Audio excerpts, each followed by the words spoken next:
고린도전서 10장 31절 말씀 우리 한 목소리로 함께 봉독하겠습니다. 그런즉 너희가 먹든지 마시든지 무엇을 하든지 다 하나님의 영광을 위하여 하라. 아멘. 할렐루야. 하나님의 은혜가 오늘 이 밤에 또 기도의 자리에 서 계신 여러분에게 이 놀라운 은혜가 함께 하시기를 예수님의 이름으로 축원합니다. 앤드류 머레이라는 사람이 쓴 이 부활의 주와 함께하라라는 책에 보면은 이런 이야기가 나옵니다. 어느 날 아침에 하나님께서 묻습니다. 너에게 난 누구냐라고 하나님이 묻습니다. 대답을 하죠. 한참 고민을 하다가 하나님은 저에게 있어서 항상 첫 번째이십니다 라고 그가 대답을 합니다. 근데 이상하게 그 마음속에서 하나님이 기뻐하시지 않는 것 같은 그런 마음이 드는 것이죠. 하루 종일 고민을 합니다. 뭐가 이렇게 불편할까? 내가 무슨 대답을 잘못한 걸까? 계속 그렇게 고민을 하면서 지냅니다. 그리고 어느 순간에 깨닫게 되죠. 그리고 하나님께 다시 대답을 합니다. 하나님 다시 대답할게요. 하나님은 저에게 있어서 모든 것입니다. 그가 이렇게 고백을 합니다. 그때서야 하나님이 기뻐하시는 것이 마음에 느껴지는 것이죠. 여러분은 어떻습니까? 하나님은 우리에게 있어서 수많은 비교 대상 중에 첫째가 되고 싶어 하지 않으십니다. 남편에게 아내가 첫째이면 좋을까요? 얼핏 들으면은 첫째이면 좋지라고 말을 하겠지만은 당신은 나에게 있어서 첫 번째야. 그리고 두 번째는 미스 김이야 라고 말하면은 이게 과연 여러분이 만족이 되겠습니까? 하나님과 우리의 관계가 그렇습니다. 하나님은 첫 번째고요. 그 다음에 또 다른 것이 있어요 라고 하는 것이 아니라 하나님은 저에게 있어서 모든 것입니다 라고 고백할 수 있는 그것이 바로 우리의 진정한 믿음이고 신앙의 고백입니다. 그래서 우리 한번 고백해 볼까요? 하나님은 저에게 있어서 모든 것입니다. 그렇게 고백하는 겁니다. 시작. 하나님은 저에게 있어서 모든 것입니다. 다시 한번 고백할까요? 시작. 하나님은 저에게 있어서 모든 것입니다. 이것이 진정 여러분의 마음속 깊은 곳에 있는 여러분의 신앙의 그런 고백인 줄로 믿습니다. 사람이 제일 되는 목적이 무엇인가? 사람이 왜 살아가는가? 사람의 목적이 무엇인가를 묻는다고 한다면은 거기에 대한 대답은 하나님을 영화롭게 하고 하나님을 영원토록 즐거워하는 것이다 라고 대답을 할 수 있습니다. 여기서 이 그리스도인과 비그리스도인의 삶의 방향이 정해지게 되죠. 어떤 마음을 가지고 어떤 삶의 목적을 가지고 살아가느냐에 따라서 우리 인생의 목적이 무엇이냐에 따라서 우리는 삶의 방향이 정해집니다. 하나님을 모르는 사람들은 삶의 목적을 행복이라고 말을 합니다. 모든 것을 자기의 행복에 초점을 맞추는 그런 것이죠. 그래서 이 자기가 인생의 주인이고 자기만 영화를 누리고 자기만 잘 먹고 잘 살면 된다는 그런 마음을 품고 그 사람은 살아가게 됩니다. 그러나 이 그리스도인은 자기의 자리에 하나님을 올려놓는 사람들입니다. 내가 주인이 되어야 할 그렇게 생각되는 그 자리에 하나님을 주인으로 모시고 또 하나님께 순종이 되고 우리의 모든 삶을 통하여서 하나님이 높여지는 것, 하나님의 이름이 영화롭게 되어지는 것, 그것을 기뻐하는 사람들이 바로 그리스도인입니다. 바로 우리들이죠. 그렇기 때문에 오늘 이 말씀은 먹든지 마시든지 무엇을 하든지 하나님의 영광을 위하여 하라 이렇게 말씀을 합니다. 하나님께서 서라 하면 서는 것이고 가라 하면 가야 된다는 말씀인 거죠. 여기에 그리스도인의 행복이 담겨져 있고 여기에 기쁨이 있고 여기에 은혜가 있습니다. 근데 우리가 왜 하나님의 영광을 위하여서 살아야 되는가? 하나님께서 우리의 창조주이시기 때문에 그렇죠. 세상의 모든 것은 창조의 목적이 있습니다. 우리가 물건을 만들 때도 그냥 만들지 않습니다. 모든 물건을 만들던 또 그 물건을 생산하는 기계를 만들던 우리가 그것에 목적을 두고 무엇을 만들기 위해서 어떤 용도로 사용하기 위해서 우리가 그 상품과 물건을 만들어내는 것이죠. 하나님께서 온 우주를 창조하시고 인간을 창조하셨을 때 그 목적이 있으십니다. 하나님께 영광 돌리는 것이고 바로 우리를 통하여서 하나님의 높임을 받으시는 것이죠. 이 자연 만물은 우연히 생긴 것이 하나도 없습니다. 그냥 저절로 뭐가 진화가 되어가지고 단세포가 다세포가 되고 그것이 합성이 되어서 어떻게 그게 바다 속에 있다가 물로 올라왔는데 그게 갑자기 뭐 여러 가지 그런 모습으로 바뀌고 그게 결국에 이제 사람이 됐다는 그런 진화론의 얘기를 듣다 보면은 거기에는 어떤 단어가 계속 들어가는가 하면은 우연히, 어쩌다가, 어떤 기회로, 어떤 경우에 따라서 이런 말들이 계속 들어갑니다. 그러니까 이 우연이라는 것 설명되지 않는 것이죠. 어느 날 갑자기 번개불이 튀겨져서 거기에서 뭐 단세포, 단백질이 나오고 이게 말이 되겠습니까? 근데 이 진화론은 그런 것에 기납니다. 어떻게 하다 보니까 우연히 이런 것으로 기반을 두죠. 근데 이 성경 말씀은 뭐라고 말씀합니까? 태초에 하나님이 천지를 창조하시니라. 간단하죠. 하나님이 말씀으로 그 능력으로 그 뜻을 두시고 천지 만물을 창조를 하십니다. 하나님의 능력이죠. 땅의 깊은 곳이 그의 손 안에 있고 산들의 높은 곳도 그의 것이로다. 바다도 그의 것이라 그가 만드셨고 육지도 그의 손이 지으셨도다. 오라 우리가 굽혀 경배하며 우리를 지으신 여호와 앞에 무릎을 꿇자. 시편 95편 4절에서 6절 말씀입니다. 우리 못 보신 분들 위해서 다시 한번 제가 읽겠습니다. 시편 95편 4절에서 6절입니다. 땅의 깊은 곳이 그의 손에 안에 있으며 산들의 높은 곳도 그의 것이로다. 바다도 그의 것이라 그가 만드셨고 육지도 그의 손이 지으셨도다. 오라 우리가 굽혀 경배하며 우리를 지으신 여호와 앞에 무릎을 꿇자. 이렇게 말씀을 하죠. 얼마나 명확하고 간결합니까? 이 피조물이 창조주에게 영광을 돌리는 것은 너무나도 당연합니다. 우리를 지으신 목적이 있고 우리는 그 목적을 위해서 지음을 받았고 우리는 그렇게 살아가야 되는 것이죠. 나무는 열매로서, 또 꽃은 아름다운 꽃을 피워서, 또 새들은 그들의 노랫소리로서, 심지어 한잎 단풍잎도 때가 지면은 아름다운 색깔로 하나님께 영광을 돌리는 겁니다. 근데 이 인간만이 하나님을 향하여 대적을 하죠. 이 인간만이 하나님과 원수가 되어 살아갑니다. 창조주이신 전능하신 하나님을 바라보면서 그분에게 영광을 돌려야 되는데 이 인간만큼은 참 그러지 못하는 모습들을 보게 되는 것이죠. 하나님께서 우리의 주인이시기 때문에 우리는 영광을 돌려야 됩니다. 그 목적으로 지어졌기 때문에 영광을 돌리는 겁니다. 그래서 다윗은 시편 39편 7절에서 이렇게 말씀을 합니다. 주여 이제 내가 무엇을 바라리요 나의 소망은 주께 있나이다. 이렇게 고백을 하죠. 이 다윗의 인생은 자기 손에 달려 있는 것이 아니라, 자기 인생이 자기의 손에 달려 있는 것이 아니라 오직 주인 되시는 하나님께 있다라는 신앙의 고백을 했습니다. 이것이 또 우리의 신앙의 고백이기도 하죠. 주여 이제 내가 무엇을 바라리요 나의 소망은 주께 있나이다. 이것이 평소에 여러분의 삶에 하나님을 향한 사랑의 고백이 되시기를 예수님의 이름으로 축원합니다. 이 고백은 또한 오늘 예수님을 믿는 우리들의 신앙 고백이 되어야 됩니다. 우리 인생의 주인, 우리 미래의 주인은 오직 예수 그리스도입니다.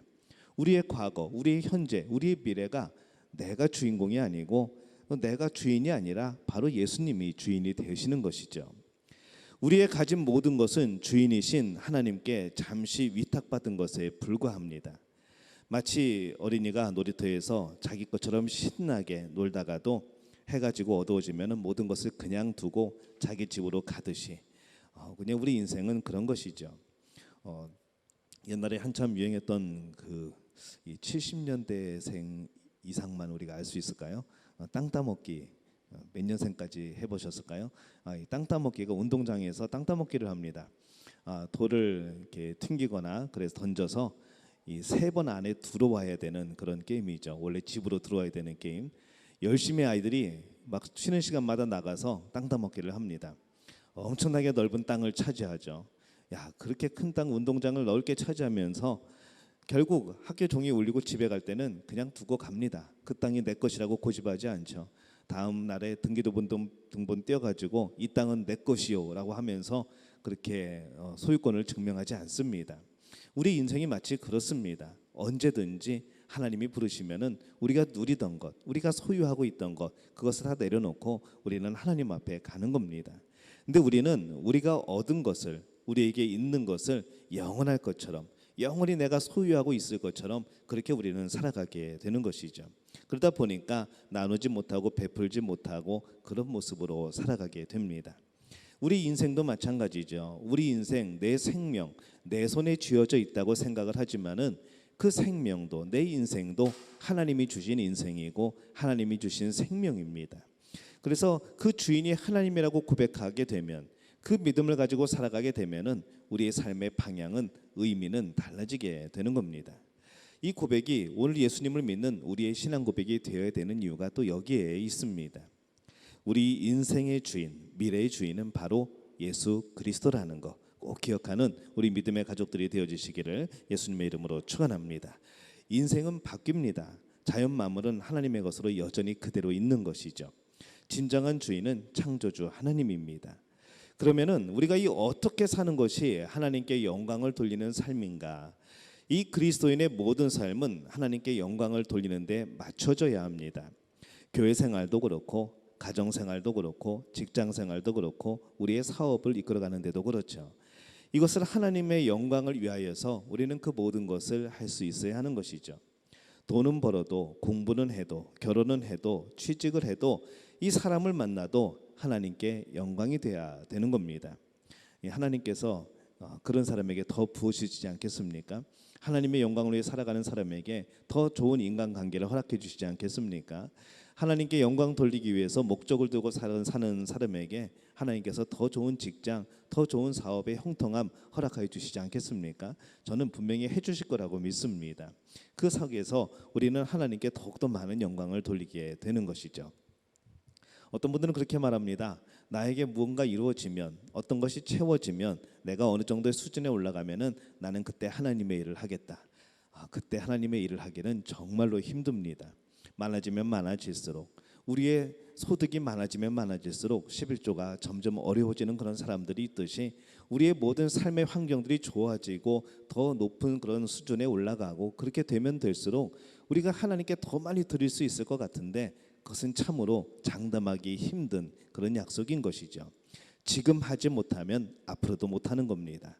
지금 하지 못하면은 우리가 부유해졌을 때는 더 힘든 것이죠.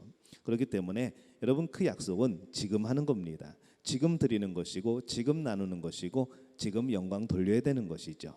나중을 기약하지 말고, 그 나중은 아까 우리의 것이 아니라고 말씀을 드렸습니다. 우리의 과거, 현재, 미래까지도 이것은 전부 다 하나님의 것입니다. 예수 그리스도의 것인 것이죠. 그래서 미래를 마치 내 것처럼 생각하지 말고 하나님의 것이라 인정하고 오늘 하나님께 영광 돌리는 그런 믿음의 가족들이 되어지시기를 바랍니다. 고린도 후서 1장 20절에 보면은 이렇게 말씀을 합니다. 하나님의 약속은 얼마든지 그리스도 안에서 예가 되니 그런즉 그로 말미암아 우리가 아멘하여 하나님께 영광을 돌리게 되느니라. 고린도전서 6장 20절, 값으로 산 것이 되었으니 그런즉 너희 몸으로 하나님께 영광을 돌리라. 로마서 15장 6절, 한 마음과 한 입으로 하나님 곧 우리 주 예수 그리스도의 아버지께 영광을 돌리게 하려 하노라. 고린도후서 4장 15절, 이는 모든 것이 너희를 위함이니 많은 사람의 감사로 말미암아 은혜가 더하여 넘쳐서 하나님께 영광을 돌리게 하려 함이라. 고린도전서 오늘 말씀 10장 31절, 그런즉 너희가 먹든지 마시든지 무엇을 하든지 다 하나님의 영광을 위하여 하라. 이렇게 말씀을 하는 것이죠. 이 계속해서 우리가 읽은 구절을 보면은 전부 다 후렴구가 뭡니까? 하나님께 영광을 돌려라, 하나님께 영광을 돌리게 하라. 그런즉 너희가 먹든지 마시든지 무엇을 하든지 뭐 다 하나님의 영광을 위하여 하라라는 결론입니다. 이 하나님께 영광을 우리가 이렇게 돌리게 될 때에 하나님께서 당연하게 복을 주십니다. 누가복음 17장에 보면은 이 10명의 문둥병 환자들이, 나환자들이 예수님을 찾아옵니다. 예수님이 고쳐주시죠. 9은 너무 뜻밖의 일이라 너무 기쁘고 빨리 가족들로 돌아가고 싶고 빨리 마을로 돌아가고 싶고 빨리 내가 나았음을 증명받고 싶어서 자기의 갈 길로 빨리 달려갑니다. 그러나 한 사람만이 돌아와서 예수님께 감사하고 영광을 돌리죠. 누가복음 17장 19절에 보면은 그에게 예수님은 육신의 구원뿐만 아니라 그의 영혼의 구원까지도 약속하시는 그런 내용이 나옵니다. 또 솔로몬은 왕이 되었을 때에 1000번제를 하나님 앞에 드리면서 하나님께 영광을 돌리죠. 그랬더니 하나님께서 무엇을 구하는가 물어보실 때에 그는 하나님께 지혜를 구합니다. 이 백성을 다스릴 수 있는, 이 하나님의 자녀들을, 백성들을 다스릴 수 있는 그 지혜를 달라고 하는 것이죠. 그 소원을 아뢰게 될 때에 하나님이 그에게 지혜를 허락해 주십니다. 이 하나님께 영광을 돌리면 하나님께서 우리의 삶을 책임져 주십니다. 빌립보서 4장 19절이죠. 나의 하나님이 그리스도 예수 안에서 영광 가운데 그 풍성한 대로 너희 모든 쓸 것을 채우시리라. 아멘. 다시 한번 읽어볼까요? 나의 하나님이 그리스도 예수 안에서 영광 가운데 그 풍성한 대로 너희 모든 쓸 것을 채우시리라. 누가 채워주십니까? 나의 하나님이.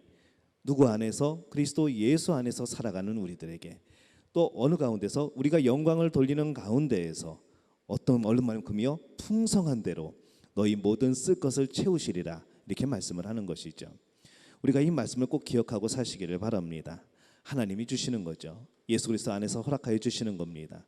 영광 가운데 영광 돌리는 대로 풍성하게 채워주시는 겁니다. 우리의 모든 쓸 것을 채워주시는 것이죠. 시편 34편 10절입니다. 젊은 사자는 궁핍하여 줄일지라도 여호와를 찾는 모든 좋은 것에 여호와를 찾는 자는 모든 좋은 것에 부족함이 없으리로다. 이렇게 말씀을 합니다. 하나님께 영광을 돌리는 삶, 그 삶으로 하나님이 주시는 놀라운 복을 누리시기를 바랍니다. 어떻게 하면 복 받는가? 어떻게 하면 복을 얻을 수 있습니까? 복 주세요라고 무조건 말하는 것이 아니라 계속해서 설교 시간에 말씀드리는 것은 이 하나님의 약속은 어떻게 하면 복 받는다가 계속 나옵니다. 이미 하나님은 여러분이 복 받을 것을 방법을 길을 다 알려주신 것이죠. 근데 여러분들은 엉뚱한 데에서 자꾸 복 받기를 바라는 겁니다. 그냥 밑도 끝도 없이 다 덮어놓고 하나님 그냥 무조건 복 주십시오라고 말을 하는 것이죠. 그리고 그 복을 어디에 한정시키는가 하면은 자꾸 물질에만 한정을 시킵니다. 하나님이 주신 복이 얼마나 많은데 꼭 우리는 물질만 자꾸 구하는 것이죠. 물질만이 복으로 생각을 합니다. 왜냐하면 물질이 어느덧 하나님의 자리에 자꾸 가기 때문에 그런 것이죠. 세상이 그렇게 가르칩니다. 광고를 하면서도 그렇죠. 냉장고 선전을 하면서 그 표정을 가만히 보면 그렇습니다. 그 냉장고만 가지면은 와, 세상에서 정말 부유한 사람, 정말 세상의 모든 것을 다 가진 사람처럼 그런 표정을 지으면서 행복해하죠. 괜히 사고 싶어지는 겁니다. 나도 저 냉장고를 사면은 저렇게 행복한 사람이 될 수 있을까? 은연중에 우리에게 집어넣습니다. 세탁기를 끌어안고서 행복해라고 말을 합니다. 왜 세탁기를 끌어안으면 행복할까요? 그것도 여전히 일해야 되는 것인데, 모든 그런 가전제품들, 모든 상품, 의류 같은 것들 모두들 그것만 있으면은 행복할 것이라고 광고는 계속해서 말을 합니다. 그것만 있으면은 뭔가 폼이 날 것 같고, 뭔가 여자친구들이 많이 생길 것 같고, 남자들이 관심을 가질 것 같고 하는 그런 광고들. 우리는 알게 모르게 TV를 보면서 여러 가지 광고 문구를 보면서 알게 모르게 우리는 그런 것에 세뇌되어지는 것이죠.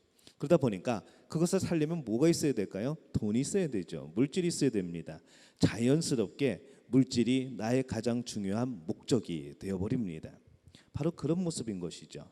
우리 인생의 주인은 하나님인데, 하나님을 목적으로 살아가야 되는데, 영광 돌리는 것을 목적으로 살아가야 되는데, 어느덧 우리는 하나님께 영광을 돌리기 위해 살아간다 하면서 그 마음 한켠으로는 물질을 구하는 그 복만을 구하고 있는지 모르겠습니다.